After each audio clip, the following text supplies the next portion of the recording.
Hey y'all, so I thought we would talk about chapter 2 of Mice and Men today. Just a really quick little review video. So in chapter 2, George and Lenny have officially arrived at the ranch where they're going to work. And this is the first time that we get to see all of that suspicion that we'd heard about in the intro to the book that John Steinbeck wanted to write about, with like the ranch workers' lifestyle, how it's full of like distrust for other people. And so this chapter is really important in showing that. And so that's kind of that type of suspicion is really what characterizes the whole chapter. So as soon as George and Lenny arrive, George is immediately suspicious of the bunk that Candy, the swamper, has given them because there's bug spray next to it. And so he kind of immediately assumes that there must be something wrong with this bunk for there to be bug spray. And he's trying to, like, and that Candy's trying to give him like some like vermin infested mattress. And then the boss comes, and the boss also shows the suspicion towards George. He kind of assumes that for George to be traveling around with Lenny and not letting Lenny talk, that George must be keeping him around to take his money. And so, like for these people, just the concept of like having friends or like caring about someone or doing something for someone just because you care about them just doesn't even exist. Like everyone seems to be out to get their own advantage, and everyone also assumes that about each other person. And so the boss is really suspicious of them because, as George directed Lenny in the last chapter, he didn't want Lenny to talk and he wanted to say everything for Lenny. Um, so they kind of avoid, and like truthfully, even in this scene, George does lie quite a bit. Um, he doesn't say why they left weed, obviously, because like why would you? Um, but he also lies about his relationship to Lenny. He says that they're cousins. He lies about Lenny's condition. He says that Lenny got kicked in the head by a horse. And that's kind of important because the thing is that they don't want people to know that Lenny is intellectually disabled because at this point in time, intellectually disabled people were treated very poorly. They would usually end up being sent to asylums if there weren't family members to take care of them. And those asylums, they were like pretty horribly taken advantage of and abused. So this is George trying to prevent Lenny from being mistreated and put in a situation where he would be kind of helpless and taken advantage of. But George lies about that. So on some level, it seems that lying is just pretty standard here. And so, like, they're all suspicious of each other, but I think they also all know that they lie as well. Because you almost get the sense that Candy was also lying about the bug spray. So you really can't tell when people are telling the truth and when they're lying. But we know for a fact that George is lying in that scene. Um, so then we hear about Curly. Um, and so Curly comes in and he's immediately very aggressive. You call him a bellicose. He's bellicose. I don't know if y'all had that vocab word or not. I know the other class did. Um, but he's always looking for a fight. He's very moody. Um, he's just like this little guy. He reminds me of a chihuahua. Like he is the human equivalent of a chihuahua. Like he's small, but he's super aggressive and he's always trying to pick a fight, and he just like he's constantly trying to show his superiority, like his power over people, and he exerts that by fighting them. But the thing is that when he fights someone, he knows that he can't lose because if he wins, then he's a little guy who beat up on a big guy. But if he loses, then everyone will say, well, why did the big guy not pick on someone his own size? And then they all gang up on the big guy. So that's why he's always picking fights specifically with men who are larger than him. And so this is kind of what feeds into his dislike of Lenny. So Lenny has not done anything to him, but Curly immediately doesn't like him just because Lenny is obviously a huge man. He's this like big hulking guy, and so Curly does not like him. And so you can kind of get the sense just from this interaction that something if something is going to go awry on this ranch, it will probably involve Curly, because it seems that Curly is rearing and ready to go for a fight with either Lenny or George, because I think he might pick a fight with Lenny, but then George is gonna get involved. So at this point, like if we were making predictions, we would probably assume there's gonna be some type of misunderstanding, scuffle fight with Curly. But part of the reason Curly has been even worse lately is because he just recently got married.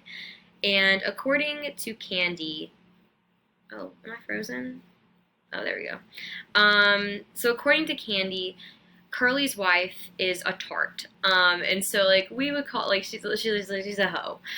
Basically like she's always giving guys the eyes, as Candy says. So like she's kind of always flirting with all the men on the ranch. And we'll find out later kind of why that is, why she is so flirty and desperate for other people's attention. Um, but yeah, like their relationship seems not super healthy.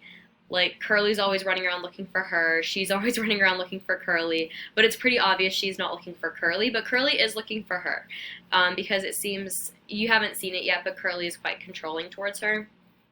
The other thing is Candy kind of takes a dislike to Curly. Like Curly obviously married her as a status thing.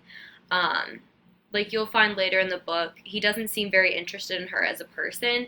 He's more interested in the fact that she's very attractive, and for him that kind of gives him an advantage over other men. And to make that like extra clear to you, he wears a glove of Vaseline on his hand, and he tells all the men on the ranch that he's keeping it soft for his wife, which is really, really gross. And it's kind of like a dirty, nasty thing to say, but it's like kind of him trying to brag on them that he's got this really attractive wife and they don't. But and the whole thing's pretty messed up. So anyway, George is warning Lenny not to get involved with Curly, just like completely avoid him and also completely avoid Curly's wife. We get not just the impression that there's going to be an issue with Curly, but there's also going to be an issue with Curly's wife. Because think about why George and Lenny had to leave Weed. There was an incident with a woman that ended up getting them run out of town. So now we have another ranch with another woman, and this woman is extra flirty, very much like trying to talk to all these men, get really close to them. And so there's definitely a possibility that something could also go wrong with Curly's wife. So Curly and Curly's wife seem to be ominous in some way, like they're going to cause some trouble later for us. So definitely be on the lookout for them later on in the book and watch how they develop. And just keep track of like, honestly, Curly doesn't have much character development. He's kind of just there to be a jerk. But Curly's wife is very much an interesting character, and we'll spend a lot more time looking at her later because she is very like she's very unlikable, but she's also a very sad character, kind of like Mayella. Like they're very like you hate them, but you also can't really hate them because you kind of feel sorry for them. But George reminds Lenny to not get involved with either of them, to stay away from them, and that if he gets in trouble, that he needs to do he needs to go back to where they were in chapter 1. So again, we kind of mentioned in chapter 1 how that was a little bit foreshadowing, how maybe later on in the book when Lenny gets in trouble, because he always has in the past, he'll end up having to go back there, and then George is reiterating that, and so it should kind of emphasize in your mind, okay, something is probably going to go wrong with Curly and Curly's wife, and Lenny's going to end up having to go back to that spot. We also meet who their boss is going to be, which is Slim, and so Slim is the Jerkline Skinner, and he's an important character in a sense, but also like not a very interesting character. He's kind of almost like a Christ-like figure on the ranch. He's this like omniscient, omnipotent man who just like his word is law. He's not the boss. He's not the boss's son. He's just the guy who like actually like drives the like mules. Like he's on the wagon, and so they can I don't know, harvest the grain. I don't know how agriculture works.